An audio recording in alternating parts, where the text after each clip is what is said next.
ئێمە لەوە دەست پێ دەکەین کە پەیوەندی بە ژیان و گوزارانی خەڵکەوە هەیە. پێمان وایە کە ژیان و گوزارانی خەڵک لە پێشینەی کاری پەرلەمان و دەسەڵات بێ، بە تایبەتی ئێستا بەڕاستی خەڵک بە ژیان و گوزارانێکی خراپدا تێدەپەڕێ. لە ڕووی موچە یعنی هەمیشە فەرمانبەران و موچەخۆرانی هەرێمی کوردستان دەستیان لەسەر دڵیانە ئایا ئەم مانگە موچە لە کاتی خۆی دێ یا بە لێبڕینەوە دەدرێ. ئەمە کاتی خۆی پرۆژەش پێشکەش کراوە کە چۆن ئەم پاشەکەوتی موچەی فەرمانبەران بجێڕدرێتەوە. ئەو بەڵێن نەچۆتە سەر کە نەوت بۆ هەموو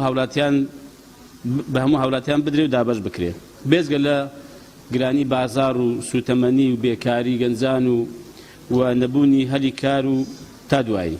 لەولاشەوە بەڕاستی زیاتر و زیاتر باز و ڕسومات زیاد کراوە لەسەر خەڵک و ژیانی خەڵک قورس کراوە.